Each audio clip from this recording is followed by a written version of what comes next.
Fidèles de U21, bonjour. Nous recevons aujourd'hui Maître Abiba Touré, avocat au barreau de Saint-Denis. Maître Abiba, bonjour. Bonsoir. Nous avons ensemble échangé sur les questions de l'actualité judiciaire à Abidjan, aussi concernant l'affaire Michel Gbagbo, ici auprès de la justice française. Mais avant, la France a été touchée par un attentat au siège de l'hebdomadaire Charlie Hebdo. Quel est votre avis sur cet attentat qui vient de frapper la corporation des journalistes? C'est extrêmement grave ce qui s'est passé, bien évidemment. On ne peut que condamner un acte aussi lâche que gravissime pour les droits de l'homme, la liberté d'expression. Et ce d'autant qu'il y a de surcroît des victimes chez les forces de police. Maintenant, ça faisait des années que Charlie Hebdo était sous protection policière. On aurait dû s'en émouvoir certainement avant. Ça aurait dû on aurait dû considérer comme choquant qu'en France, pays supposé des droits de l'homme, de la liberté d'expression, qu'on soit contraint de mettre sous protection des journalistes. Donc, et ce depuis des années. Tout le monde le savait. Maintenant, il est évident que cet acte était imprévisible et on ne peut que pleurer, ou en tout cas s'émouvoir et être dans la compassion pour les victimes et leurs familles. À ce sujet, toute la rédaction et toute l'équipe de U21 TV traduit sa sympathie aux familles éplorées. Maître Abiba Touré, pouvez-vous nous dire exactement, concernant l'affaire Michel Gbagbo, pour laquelle vous poursuivez, je crois, Sorokium, ici à Paris, où vous en êtes exactement? À quel niveau est cette affaire? Alors, la procédure est toujours en cours. Comme vous le savez, le juge d'instruction, madame le juge d'instruction, a convoqué à maintes reprises M. Michel Gbagbo pour être entendu, ce qui est parfaitement logique dans le cadre d'une procédure. On entend la victime. Évidemment, tout a été mis en œuvre pour empêcher cette audition de se tenir, vu qu'il a été interdit de sortir du territoire ivoirien alors qu'il faisait l'objet d'aucune interdiction de sortie. Et que d'autres personnes, il faisait l'objet d'aucune interdiction de sortie. Il faut savoir... Comment vous pouvez justifier qu'il a été interdit de sortir du territoire, puisqu'il ne fait l'objet d'aucune... Parce que c'est parfaitement illégal. Ah bon? Alors je vous explique. Votre client vous a montré un document lui stipulant clairement qu'il ne doit pas sortir du territoire ivoirien. Mais vous posez la question, est-ce que ces documents existent? On ne peut pas priver quelqu'un, vous savez, on ne peut pas priver quelqu'un de ses droits sans décision judiciaire. Bon. Tout le monde sait que Michel Gbagbo a été mis en liberté provisoire. Bon. Cette décision, c'est une décision judiciaire, d'accord, où il est placé en liberté provisoire. Cette décision ne dit pas je place Michel Gbagbo, ils auraient pu, Michel Gbagbo en liberté provisoire, il lui est fait interdiction de rencontrer telle ou telle personne, il lui est fait interdiction de quitter le territoire ivoirien, il lui est fait interdiction, là on aurait compris, on aurait respecté. D'accord, c'est des procédés assez classiques dans le cadre d'une procédure judiciaire en cours. Bon. En l'occurrence, il a fait l'objet, et c'était le droit des autorités ivoiriennes, d'une liberté provisoire pure et simple, assortie d'aucune condition. Dès lors, il pouvait voyager librement. Il ne faisait l'objet d'aucune interdiction, je tiens à le rappeler. Le fait qu'il y ait une procédure en cours n'empêche pas un individu de sortir. Beaucoup de personnes aujourd'hui en France comme en Côte d'Ivoire font l'objet de procédures, sont poursuivis, sont mis en examen, mais ils peuvent voyager. Ils peuvent voyager librement. Et je vous dirais même, lorsque vous faites l'objet d'une interdiction de sortie de territoire, c'est là où vous devez demander l'autorisation au juge. Et le juge peut vous l'accorder ou vous la refuser. En l'occurrence, lui, il n'avait pas d'interdiction de sortie du territoire. Par courtoisie et respect pour la juridiction ivoirienne, il a quand même informé la juridiction ivoirienne de ce qu'il devait répondre à une convocation judiciaire en France. Dans un premier temps, la juridiction ivoirienne ne s'est absolument pas manifestée. Et en fait, c'est dans toute illégalité qu'il a été attrapé à l'aéroport, placé, mis à la DST. Je vous rappelle qu'il n'a pas été placé en garde à vue. Que tous ces droits ont été bafoués, parce que la DST, excusez-moi, hein, c'est pas un commissariat où on peut vous notifier vos droits et vous dire que vous êtes placé en garde à vue, c'est pas le cas, d'accord, pour ensuite être menacé par un procureur de la République. Mais dans cette affaire, c'est Sorokium, l'actuel président de l'Assemblée nationale ivoirienne, qui est poursuivi. Oui. Mais il vient ici à Paris, librement, qu'est-ce que la justice française fait pour ne pas entendre? Mais alors, je ne peux pas vous donner trop d'éléments, parce que comme vous le savez, l'instruction est secrète, il y a le secret de l'instruction. Donc je peux vous dire les actes qui sont posés dans le cadre de cette procédure. Je ne peux pas vous en dire davantage. Mais dans le cadre de cette procédure, est-ce que ce que je peux vous dire, peut être entendu? Mais bien sûr. Mais j'irai même plus loin. Ce qui est certain, puisque ça s'est su, bon, c'est qu'une commission rogatoire internationale a été adressée aux autorités ivoiriennes, dans laquelle il a été demandé, la juge d'instruction a dit, écoutez, si vous dites que Michel Gbagbo ne peut pas venir, moi je veux venir. Donc je vous fais une commission rogatoire, je vous délivre une commission rogatoire dans laquelle je demande à entendre M. Soro et toutes les personnes qui sont suspectées. D'accord? Mais qu'a répondu les autorités ivoiriennes? Mais un silence absolu. C'est-à-dire, et ça en violation de la coopération judiciaire franco-ivoirienne. Donc on voit bien là que c'est une donnée politique en réalité. Parce que si l'argument selon lequel Michel Gbagbo est interdit de quitter le territoire ivoirien, et je vous l'ai indiqué tout à l'heure, c'est faux d'un point de vue juridique. Mais bon, supposons. Pourquoi on ne peut pas comprendre dans ce cas-là qu'ils empêchent à la juge d'instruction française de venir sur le territoire ivoirien et de l'entendre, d'entendre Michel Gbagbo et d'entendre toutes les personnes. Il y a une commission rogatoire qui a été délivrée et auquel aucune suite n'a été donnée. Bon, donc on voit bien qu'il y a une volonté de la part des autorités ivoiriennes de bloquer cette procédure. Mais est-ce qu'aujourd'hui les citoyens, Michel Gbagbo a été citoyen comme les autres, vous le présentez dans votre dossier comme un citoyen comme les autres qui ne faisaient pas de la politique, mais aujourd'hui ses activités montrent que Michel Gbagbo, certainement ses adversaires politiques, auraient pu avoir des raisons de l'emprisonner pour ses activités politiques. Oui, premièrement, vous savez, faire de la politique dans un état de droit, ce n'est pas un crime ni un délit. Donc si Michel Gbagbo décide aujourd'hui de faire de la politique... Justement, je vous réponds. Déjà, donc faire de la politique en soi n'est pas un délit. Maintenant, ce que l'on constate, c'est que Michel Gbagbo, fortement choqué par tout ce qu'il a pu subir, sa capture, les conditions de sa capture, les conditions de sa détention, les humiliations, les exactions subies, l'ont amené à vouloir mener un combat politique. Au final, c'est le pouvoir qui a créé l'homme politique qui est Michel Gbagbo. Par réaction. Il ne faut pas qu'il s'en étonne aujourd'hui. Maintenant, concrètement, le fait de faire la politique, comme je l'ai indiqué, n'est pas un crime. Donc encore faut-il démontrer si c'est rendu coupable d'un délit ou d'un crime qui pourrait justifier une éventuelle condamnation. Michel Gbagbo, quand il vient à Paris, il vient avec un visa ou... Michel Gbagbo n'a pas besoin de venir avec un visa lorsqu'il vient dans son pays. La France est tout autant son pays que la Côte d'Ivoire. Il est franco-ivoirien. Donc quand il se rend... L'État du Côte d'Ivoire ne reconnaît pas la double nationalité. Alors là encore, c'est triste parce qu'effectivement, on avait entendu des proches de M. Soro sortir, mais ça montre bien leur ignorance même de la législation ivoirienne. C'est faux de dire que l'État de Côte d'Ivoire ne reconnaît pas la binationalité. L'État de Côte d'Ivoire, que dit-il? Il dit qu'un Ivoirien qui fait des diligences pour acquérir une autre nationalité perd sa nationalité ivoirienne. D'accord? Mais il ne dit pas, il reconnaît la double nationalité pour l'Ivoirien né de père et de mère, né de père ivoirien et de mère étrangère. Il ne remet pas en question cela. Il y a bien des dispositions où la législation ivoirienne parle des binationaux. Donc c'est faux que de dire que l'État ivoirien ne reconnaît pas la double nationalité. Ok, comme vous dites que pour moi, c'était plus d'éléments sur la question de l'affaire Michel Gbagbo. Aujourd'hui, l'actualité à Abidjan, en Côte d'Ivoire, c'est le procès des dignitaires du FPI, parmi lesquels nous avons Simone Gbagbo, qui est l'une de vos clientes. Et quelle est votre impression, du moins quel est votre avis sur ces assises? Ça ressemble malheureusement à une parodie de justice. Ça ressemble à une parodie de justice et je vais m'en expliquer.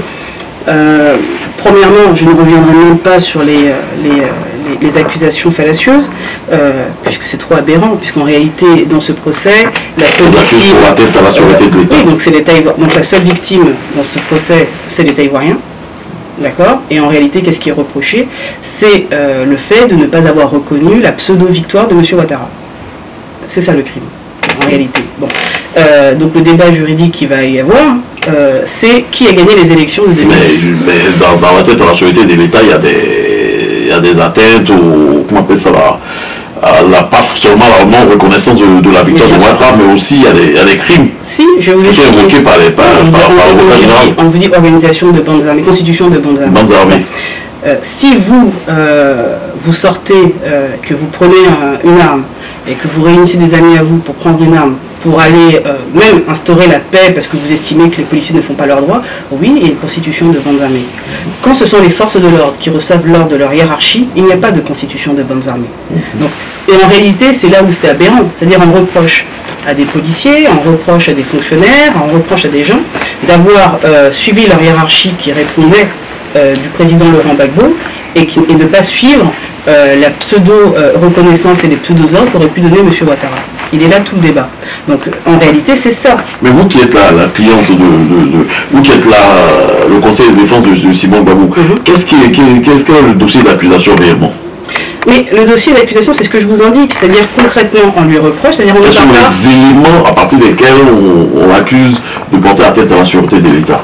Mais c'est ce que je vous indique, c'est-à-dire si vous me demandez quels sont les faits, c'est-à-dire qu'est-ce qu'on reproche exactement à Mme Simone Gbagbo, c'est-à-dire tel jour, à telle heure d'avoir fait, il n'y a pas ça dans le dossier. Voilà, je vous réponds, il n'y a pas ça dans le dossier. Les accusations qui ont amené son renvoi sont extrêmement évasives. C'est-à-dire, on vous parle de tribalisme, de xénophobie, on ne vous dit pas quel propos, exactement, quand est-ce qu'elle aurait tenu ces propos-là, devant qui. Vous n'avez pas ces éléments-là. On vous dit simplement, elle s'est rendue coupable de propos xénophobes et tribalistes.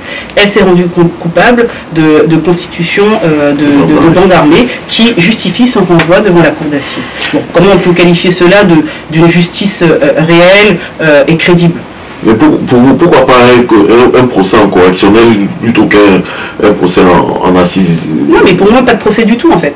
La différence, c'est que vous passez en correctionnel lorsqu'on est dans le cadre d'un délit, et c'est devant la cour d'assises dans le cadre d'un crime. Bon, ce qui lui reprochait, on estime qu'elle a commis des crimes. Bon, j'attends de voir lesquels, véritablement. Jusqu'à aujourd'hui, on ne le sait pas. Et je vais vous montrer à quel point l'État ivoirien est extrêmement fébrile. Il décide donc de la renvoyer devant la cour d'assises, il décide de l'organisation des assises en pleine période des fêtes de fin d'année. Donc à la rentrée solennelle, ils mettent en même temps la rentrée solennelle avec le début du procès, et puis ils disent, bon, le 29 décembre, on va commencer. On leur dit quand même, nous n'avons pas les pièces. On n'a pas de pièces. Vous nous avez remis d'accord l'ordonnance de renvoi devant le tribunal, devant la cour d'assises, mais on n'a pas les éléments du dossier. D'accord? Donc il a fallu attendre, quoi, le 29 décembre, vers le 29 décembre, pour avoir les premiers éléments, c'est-à-dire pour qu'on nous donne 3000 pièces, un jeu de 3000 pièces, et on dit, vous débrouillez-vous les avocats. Est-ce que véritablement, c'est choquant?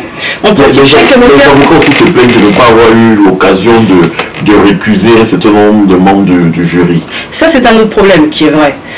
En fait, ce qu'il faut savoir, concernant, donc, comme je vous indiquais, concernant le problème des pièces, c'est grave. Parce que si vous, demain, vous devez être jugé, vous aimeriez, quand vous présente les éléments à charge, et vous aimeriez en discuter avec votre avocat. C'est ce qui a été refusé à tous les accusés. D'accord?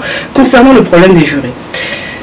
Les jurés, alors là, c'est une grosse blague aussi, puisqu'ils sont constitués à près de 80-90% d'une ethnie. Et on nous rappelle, et je vous rappelle que nos clients sont renvoyés pour xénophobie et tribalisme.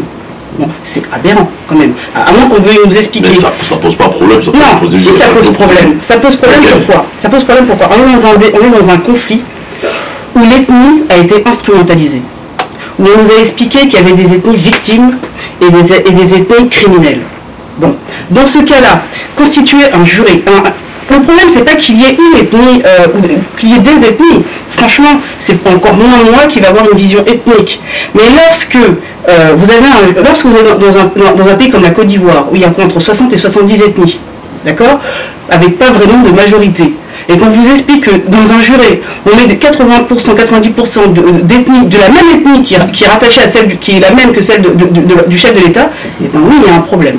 Oui, il y a un problème. Il y a un grave problème parce qu'on voit bien qu'en réalité, on a voulu piper les dés de manière à obtenir un jugement orienté. Pour vous, le fait d'avoir un jury qui a 90% composé de l'ethnie proche du président de la République, cela veut dire que déjà les dés sont pipés. Bien sûr, j'ai pas confiance. Pourquoi? Parce qu'en réalité, on voit bien que ces personnes n'ont pas été choisies en fonction de leur citoyenneté. Ces personnes ont été choisies en fonction de leur ethnie. Et c'est en ce sens que c'est grave. Si vous piochez, vous mettez dans une urne plusieurs noms de personnes, vous ne pouvez pas tirer 9 personnes de la même ethnie. Ce n'est pas possible. À un moment donné, trop de coïncidences tue la coïncidence. Si vous ne croyez pas à cette justice, ça pour vous, véritablement, Simone Gbagbo n'est pas directement une condamnation? Je pense que dans le cadre du procès dans lequel on risquerait, effectivement, si ça continue comme ça, une condamnation. On n'en serait pas dans l'absolu surpris, vu que tout a été fait pour empêcher la défense véritablement d'exercer les droits des clients. Vous êtes membre du conseil de défense de Simone Gbagbo. Qu'est-ce que vous faites encore à Paris? Alors, je vous explique, je vais bientôt partir en Côte d'Ivoire pour assister la cliente. Le problème, c'est qu'on est obligé d'attendre le calendrier judiciaire. Comme vous l'indiquez, les assises ont commencé, mais la cliente ne comparaît pas encore. Donc il faut bien attendre. Et évidemment, j'ai d'autres procédures, j'ai d'autres clients qui m'attendent aussi. Donc j'attends d'avoir les dates à laquelle la cliente doit comparaître pour l'assister avec mes confrères. Une autre affaire, ou bien d'autres affaires pendant au nez des pro-Gbagbo. La plus grande, la plus éloquente, c'est celle de Laurent Gbagbo à la CPI. Vous étiez, je dirais, ceux qui étaient au devant de la scène dans la fronde anti-Altit, quand Laurent Gbagbo avait choisi Maître Emmanuel Altit pour assurer sa défense à la CPI. Aujourd'hui, quel est votre avis sur sa stratégie et aujourd'hui où il a entraîné le président Laurent Gbagbo jusqu'au procès qui aura lieu normalement en juillet 2015? Alors, pour ce que vous dites, je n'étais au devant de aucune fronde à l'égard d'aucun confrère. Je vous mets d'ailleurs au défi de sortir une seule de mes déclarations dans lesquelles j'aurais eu des propos désobligeants. Pour revenir à cette période-là, la question qui s'était posée, c'était est-il opportun, et je crois que c'est l'un de mes confrères qui l'avait posé, est-ce opportun de choisir quelqu'un qui se revendique proche de M. Sarkozy, quand on sait son rôle dans la crise post-électorale. C'est le débat qu'il y a eu. Maintenant, chaque individu est libre de choisir le conseil de son choix, dès lors qu'il estime qu'il a le bon conseil et qu'il est convaincu. Pourtant, vous étiez l'avocat de Laurent Gbagbo à son toujours. Ce qu'il faut comprendre, c'est pas sans Korogo et Laé. Il y a eu Laé. C'est-à-dire que vous avez Korogo, où il y a des procédures en cours. Je vous rappelle que le président Laurent Gbagbo est toujours inculpé en Côte d'Ivoire, qui fait l'objet toujours de procédures en cours dans lesquelles nous sommes constitués, dans lesquelles on assure sa défense, d'accord, mais qui se sont suspendues du fait de son transfert à La Haye. Donc, à La Haye, il a une équipe CPI. Mais s'il retourne en Côte d'Ivoire et que l'État ivoirien décide de remettre en œuvre ces procédures, il a son équipe de défense. C'est son choix de ne pas vous avoir dans son équipe de défense de CPI. Alors, c'est son choix, pour la simple et bonne raison, c'est que vous ne pouvez pas être 30 dans une équipe de défense. Vous ne pouvez pas être 30 dans une équipe de défense. Vous savez que premièrement, d'ailleurs, c'est ce que répète souvent le confrère Altit, les moyens sont extrêmement limités. Que deuxièmement, l'équipe de défense de M. Altit, au départ, alors, si vous vous rappelez bien, c'est lui et lui. Il y avait lui et personne, puisque les autres que vous voyez, ce sont des éléments mis à la disposition par la CPI. Ce n'était pas l'équipe de défense. Ensuite, il a intégré son assistante et ensuite, deux confrères comme la consoeur Baron ont intégré. Donc, il n'y a pas de... Le problème, c'est une question de moyens. Vous ne pouvez pas... Et puis, ce n'est même pas efficace, puisque vous avez une stratégie de défense qu'il faut la mettre en œuvre avec une équipe. L'équipe n'a pas besoin d'être... Vous n'avez pas besoin de vous retrouver avec des conglomérats ou alors des centaines d'avocats. Ça n'a aucun intérêt. Mais c'est par exemple le cas dans le cas de la défense de Simone Gbagbo, qui est également... dont on réclame son transfert à la CPI, et dans laquelle je suis dans l'équipe CPI. Mais là, pareil, on n'est pas 10. Pour les mêmes chefs d'accusation, pour les mêmes charges que la Côte d'Ivoire, si je m'abuse. Non, je ne vous ai pas dit qu'elle poursuivait pour les mêmes charges. Non, la CPI poursuit Simone Gbagbo pour les mêmes charges qu'on reproche au président Laurent Gbagbo. C'est la même chose.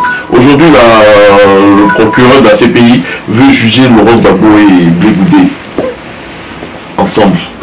En tant qu'avocat, comment percevez-vous cela?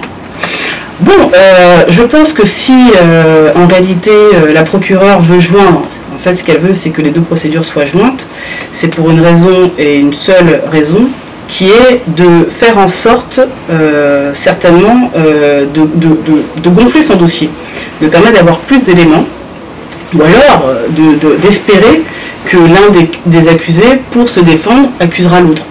Bon, c'est une stratégie comme une autre. Bon. Maintenant, ça montre surtout la faiblesse de son dossier, parce que si elle est aussi certaine de son fait, elle n'a pas besoin de joindre. Maintenant, moi, j'aurais été le conseil tant de M. Blé Goudé que du président Laurent Gbagbo, je me serais opposé à la jonction, pour la simple et bonne raison, c'est que finalement, ça pourrait retarder l'issue de chacun. Vous allez vous retrouver avec un procès qui pourrait prendre encore plus de temps parce que justement on va joindre les deux procédures. Mais aujourd'hui il y a procès de pro-Gbagbo à Abidjan, des procédures contre Laurent Gbagbo et Charles Blé Goudé à la CPI. Ça donne le sentiment que dans la crise post-électorale en Côte d'Ivoire, il n'y a qu'une partie des belligérants, si je peux me permettre, qui est jugée. Est-ce que ça ne donne pas le sentiment que c'est vraiment le camp Laurent Gbagbo qui a commis des crimes en Côte d'Ivoire. Est-ce que Laurent Gbagbo n'aurait pas tort contre tous, ou bien est-ce que tout le reste du monde aurait tort contre Laurent Gbagbo? Est-ce que cette situation, je dirais, hallucinante, ne veut pas montrer que peut-être que vraiment le camp Laurent Gbagbo a commis des crimes? Bon, ou du moins a vous savez, des crimes. le fait que vous soyez poursuivi, que des gens vous vilipendent, ne signifie pas que vous soyez coupable, et ne signifie pas que vous ayez tort. Rappelez-vous, comparaison n'est pas raison, mais Nelson Mandela lui-même a été considéré par un terroriste par la même communauté internationale. Nelson Mandela lui-même a été condamné par une justice donc, que personne dans le monde remettait en question. Nelson Mandela est pourtant sorti de prison et Nelson Mandela est devenu président de l'Afrique du Sud.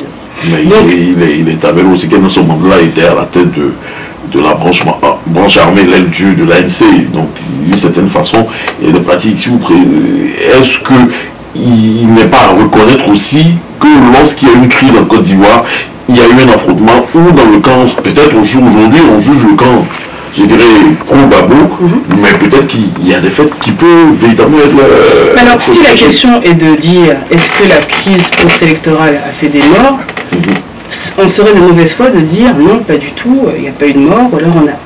Ce n'est pas là le débat. Le débat, dans une guerre, nécessairement il y a des morts. Nécessairement. Mais à vous entendre, c'est comme si Laurent Gbagbo et son camp Je n'ai jamais dit ça, vous n'entendrez jamais dire ça. Je dis quoi? Je dis tout simplement que des personnes qui aient pu se revendiquer pro-Gbagbo, parce que c'est le mot à la mode, et qui aient pu commettre des exactions, c'est possible. Comme il y a des personnes qui ont pu se revendiquer comme étant pro-Ouattara sans avoir eu M. Ouattara au téléphone pour commettre des exactions. C'est pas ça fondamentalement le problème. Le problème est de savoir, et de dire premièrement qu'une crise post-électorale est arrivée en Côte d'Ivoire. Des gens ont pris des armes. Des gens ont tué. Et de cela est arrivée la bataille d'Abidjan avec la capture du président Laurent Gbagbo. Bon. Maintenant, le président Laurent Gbagbo, lui, de quel crime lui est reproché? On parle de 3000 morts. Pour ma part, je pense qu'il y en a eu beaucoup plus. Je pense véritablement près d'une dizaine de milliers de morts. Mais peu importe. Ce qui est gravissime dans le cas d'espèce, si vous voulez me faire dire est-ce que des FDS ont pu tuer, mais en état de guerre, si on vous tire dessus, évidemment vous ripostez. Mais la question est de savoir si le président Laurent Gbagbo a donné des ordres pour tuer des civils. Mais aujourd'hui, le procureur est incapable d'apporter cette preuve-là. Parce que vous savez très bien qu'il y a une chaîne de commandement. Le président Laurent Gbagbo, c'est pas lui qui va aller sur le terrain et qui va aller discuter en disant vous là, allez attaquer des civils ici ou là. C'est n'importe quoi. Il y a une chaîne de commandement, il y a un état-major, il est informé des mouvements qu'il peut y avoir dans le territoire. Et puis il avait l'obligation d'assurer la sécurité des Ivoiriens en Côte d'Ivoire. C'est la mission première du président de la République. Donc lorsqu'il demande à son chef d'état-major, qui lui-même demande aux généraux d'assurer la sécurité du territoire ivoirien et d'assurer la sécurité du peuple ivoirien, il est dans sa mission première. Et d'ailleurs, où vous voyez bien qu'il y a une contradiction, le président Laurent Gbagbo est à La Haye, et son chef d'état-major de l'époque, M. Mongou, est nommé ambassadeur. Mais qui peut croire à partir de ce moment-là que le président Laurent Gbagbo est véritablement coupable de crime? Ça n'a pas de sens. Si je comprends bien pour vous, ces deux procédures, ou bien ces procédures qui sont engagées contre Gbagbo, sont des procédures qui sont purement et simplement politiques. Oui, parce que je vais vous répondre pourquoi. Parce que si on avait dit, tout simplement, on va poursuivre les personnes qui sont rendues coupables de crimes durant la crise post-électorale, et qu'on aurait arrêté des personnes, quel que soit leur rang, dès lors qu'il y a des éléments qui leur permettent de comparer devant un tribunal, qu'on puisse les accuser, en tout cas légitimement les suspecter d'avoir commis des crimes, j'aurais dit oui. Parce qu'on aurait, dans ces cas-là, arrêté ou poursuivi des personnes sans voir s'ils étaient pro-Ouattara ou pro-Gbagbo. Mais dès lors que vous commencez par dire on poursuit les pro-Gbagbo, c'est que vous avez un a priori. Et donc, c'est que vous avez des préjugés. Et si vous avez des préjugés, on est dans le préjugement. Si on est dans le préjugement, il ne peut pas y avoir de justice impartiale et équitable et transparente. C'est pas possible. On n'a pas, dans ces cas-là, une justice impartiale si on est dans le préjugement. Et tout ce que nous montre, justement, l'attitude du procureur, c'est qu'elle est dans le préjugement. puisqu'il a dit je vais d'abord enquêter sur les crimes des pro-Gbagbo et ensuite sur les crimes des pro-Ouattara. C'est n'importe quoi. On enquête sur des crimes. Point. Aujourd'hui, il existe une controverse au sein du parti de Laurent Gbagbo, le Front populaire ivoirien, concernant sa candidature. Est-ce que vous pensez c'est utile et bon pour Laurent Gbagbo lui-même d'être candidat ou d'être président du Front populaire ivoirien? Bon, là c'est une question politique et je pense que c'est aux politiques qui sont... Est-ce qu'il est bon pour un détenu moins prévenu? Mais vous avez un détenu moins prévenu. Un détenu moins prévenu est une personne qui est considéré comme innocente, d'accord? Il est présumé innocent. Bon, vous ne pouvez pas dire aux gens, parce que vous êtes poursuivi sans que votre culpabilité soit démontrée, bon, d'arrêter de vivre. D'arrêter de vivre, d'arrêter de faire tout. Mais c'est pas possible. Bon, donc ça c'est le premier point. Je ne suis pas d'accord pour que des personnes qui sont censées être présumées innocentes, et ben finalement on leur empêche d'accomplir ce qu'elles veulent faire, ce pourquoi elles sont faites et ce qu'elles aiment faire. Donc, vous apprécierez, vous la décision de la justice ivoirienne. Est-ce que vous, et puis c'est même du bon sens, est-ce que vous accepteriez, parce que vous feriez l'objet d'une procédure pénale, bah, qu'on vous dise monsieur, vous arrêtez de travailler, vous n'avez plus le droit de travailler, vous accepteriez? Mais pour vous, la décision de la justice ivoirienne invalidant sa candidature à la présidence... C'est une décision politique, évidemment. C'est une décision politique qui n'a pas de sens, c'est une décision qui vise à... justement... Mais quand on est avocate et qu'à chaque fois, vous voyez du politique partout, vous n'êtes pas un peu déçu de faire ce boulot? Non, parce que justement, je pense qu'il faut garder quand même... C'est ça le combat d'un avocat. Un avocat doit combattre. Il doit systématiquement combattre l'injustice et doit prôner le respect des droits de chacun. Ce que je dis aujourd'hui, comprenez-moi bien, ce que je dis, c'est pas... Je ne cherche pas à défendre les pro-Gbagbo. Je cherche à défendre l'idée que je me fais de la justice. Ce que je n'accepte pas que l'on puisse faire au pro-Gbagbo, je n'accepterai pas qu'on le fasse au pro-Ouattara. Je suis pour l'idée de la justice et je dis que ce qui est bon pour la Côte d'Ivoire, c'est une justice pour tous. Vous ne pouvez pas aller à la réconciliation en estimant qu'il y a des bonnes victimes et des mauvaises victimes. Ce n'est pas bon, vous créez que des frustrations et donc le terreau à une guerre future. Ce n'est pas bon. Mais parlons de réconciliation. Vous pensez que le temps de la justice et le temps de la réconciliation peuvent aller ensemble? Est-ce qu'il ne serait pas bon de faire justice d'abord et réconciliation après, ou réconciliation d'abord et justice après? Vous, est-ce que, comment on peut mettre ces je pense qu'aujourd'hui, on est allé tellement loin en Côte d'Ivoire dans la violence et dans le sang que la justice doit passer. C'est mon point de vue. Donc la CPI est une bonne chose? Non. J'ai dit la justice doit passer. J'ai pas dit la justice internationale, qui pour moi en ce qui concerne la CPI n'a aucune crédibilité. Je parle de la justice. Et j'estime que les Ivoiriens ne sont pas plus bêtes ou moins compétents que d'autres. La justice ivoirienne est aux ordres. Bien sûr. La justice internationale aux ordres, mais à laquelle on va faire confiance. Mais c'est ce que je vous dis. Mais c'est pas parce qu'une justice est aux ordres qu'on ne doit pas se battre justement pour l'indépendance d'une justice. Un avocat est là pour dénoncer, pour amener des changements. Je suis persuadé que dans la Côte d'Ivoire de demain, que ce soit les nouveaux gouvernements qui pourraient y avoir en Côte d'Ivoire, vont être sensibles nécessairement à la question. En disant, aujourd'hui, il est nécessaire qu'on ait une indépendance dans la justice. On ne peut pas continuellement instrumentaliser la justice. Pourquoi? Parce que c'est gravissime. Si vous ne croyez plus dans la justice de votre pays, qu'est-ce que vous faites?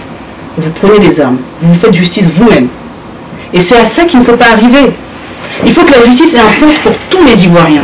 Il faut que les Ivoiriens puissent se reconnaître devant leur justice, qu'ils puissent estimer qu'effectivement, s'ils subissent des injustices, ils peuvent la saisir et on va les écouter. Pour le cas de la Côte d'Ivoire, c'est quel type de justice vous préconisez? Une justice transitionnelle ou une justice normale? Bon, moi, en ce qui me concerne, j'estime que une justice indépendante. Voilà ce que je préconise pour la Côte d'Ivoire. Une justice indépendante. C'est-à-dire une justice qui n'ait pas peur de poursuivre, comme vous indiquez, des personnalités proches du président Laurent Gbagbo, et quitte à ce que le président Laurent Gbagbo puisse rendre compte à la justice ivoirienne si on lui reproche des choses. Je n'y suis pas opposé fondamentalement. Mais je suis pour aussi que les personnes proches de M. Ouattara et que M. Ouattara lui-même puissent rendre compte devant la justice ivoirienne. Là, oui, on aura fait une grande avancée. Aujourd'hui, vous demandez à ce que, à la CPI, il est annoncé, d'après la procureure Fatou Bensouda, il y aura d'autres mandats qui seront délivrés. Il va y avoir des poursuites concernant les faits qui sont produits en Côte d'Ivoire. Vous espérez vraiment que les pro-Ouattara seront un jour devant la justice internationale? Moi, dans l'absolu, j'aurais préféré, franchement, même quitte à ce qu'on parle d'une justice internationale, j'aurais préféré d'une justice sur le continental, une justice africaine. Vraiment. Parce que être jugé par des gens... confiance aux justices locales et après vous... Alors, je vais vous expliquer parce que sinon on va croire que vraiment je fais le procès de la CPI. À la CPI, les victimes ne peuvent pas porter plainte. Vous ne pouvez pas porter plainte. Donc vous êtes victime de graves crimes, de génocide, de viols collectifs organisés, etc. Vous ne pouvez pas saisir la justice internationale. Qu'est-ce qu'elle a de juste? Vous êtes soumis au pouvoir discrétionnaire d'un procureur qui peut décider oui je poursuis ou non je ne poursuis pas. Voilà ce qu'on a aujourd'hui. Vous êtes soumis au pouvoir discrétionnaire du Conseil de sécurité des Nations Unies, dont des membres n'ont même pas ratifié le statut de Rome comme les États-Unis, d'accord, et qui peuvent dire, bon, nous décidons de renvoyer telle personne ou pas devant la CPI. Mais elle ne peut pas être crédible, la CPI, à partir de ce moment-là. Vous ne pouvez pas faire semblant de vous soucier des victimes, alors que vous savez que des victimes ne peuvent pas vous saisir. Alors vous allez me dire, il y a la procédure de dénonciation de crime. Oui, enfin, on dénonce un crime. Combien de personnes de Naïbi ou de Dioko ont dénoncé des crimes à Madame Bensouda? Est-ce qu'elles s'en est procurées? Est-ce qu'elles s'en est préoccupées? Pas du tout. Elle ne va pas me faire croire qu'en 5 ans, elle n'a pas trouvé le temps de renvoyer une seule personne, un seul suspect. Je ne dis pas un seul suspect de Dioko ou de Naïbi, parce qu'il y a eu Dioko et puis ils ont récidivé l'année d'après. D'accord? Elle n'a pas trouvé le temps d'envoyer un seul suspect là-bas. Elle n'a pas eu le temps. Là, on a mis quelques mois pour renvoyer le président Laurent Gbagbo et elle va me faire croire qu'elle est impartiale. Elle va me faire croire qu'elle est impartiale lorsqu'on la voit en photo posée avec monsieur Soro ou Ouattara, et elle va me faire croire qu'elle est impartiale. Que penseriez-vous, vous, si vous êtes victime d'un crime et que vous voyez le procureur en photo avec la personne qui vous a agressé? Vous y croiriez, vous, à cette justice-là? Elle n'est pas crédible. Aujourd'hui, c'est la justice ivoirienne pour votre dernier recours. C'est pas une question de recours, parce que, comme je vous l'indiquais tout à l'heure, la justice que l'on a aujourd'hui est une justice aux ordres. Mais en tant que juriste, en tant que panafricaine, en tant qu'Ivoirienne qui aime profondément son pays, je me battrai toujours pour qu'on obtienne un jour en Côte d'Ivoire une justice indépendante, impartiale, qui puisse rendre des décisions justes auxquelles tous les Ivoiriens pourront croire. Bon, pour finir, votre message, bientôt, comme vous l'avez dit, vous entrez à Abidjan pour aller suivre les assises concernant les dignitaires du FPI. Quel est votre message que vous avez à apporter à l'endroit des Ivoiriens et des victimes de cette crise post-électorale qu'a connue la Côte d'Ivoire en 2010? Mais c'est nécessairement un message de compassion et d'empathie, parce que je pense à toutes ces victimes, quel que soit leur bord. C'est-à-dire qu'elles peuvent ne pas avoir au demeurant. Parce que c'est pas parce qu'on est Djoula qu'on est pro-Ouattara, ou c'est pas parce qu'on est BT qu'on est pro-Gbagbo. D'accord? Je pense à toutes ces victimes qui, pour la plupart d'ailleurs, ne se préoccupaient pas plus que cela à la politique, et qui sont mortes du seul fait de leur ethnie ou du seul fait de leur conviction politique. C'est grave, ou religieuse au demeurant. C'est extrêmement grave. J'espère qu'on arrivera à leur apporter, par le biais d'une justice, un réconfort. J'espère que toutes les victimes de la Côte d'Ivoire puissent être reconnues en leur qualité de victimes et qu'elles puissent croire, toutes, sans exception, en la justice de ce pays. Merci, Maître Habiba Touré. Merci. Vous avez Red Juice TV. Ça a été un plaisir de présenter cette émission. J'espère que vous avez aussi du plaisir à la regarder. À la prochaine.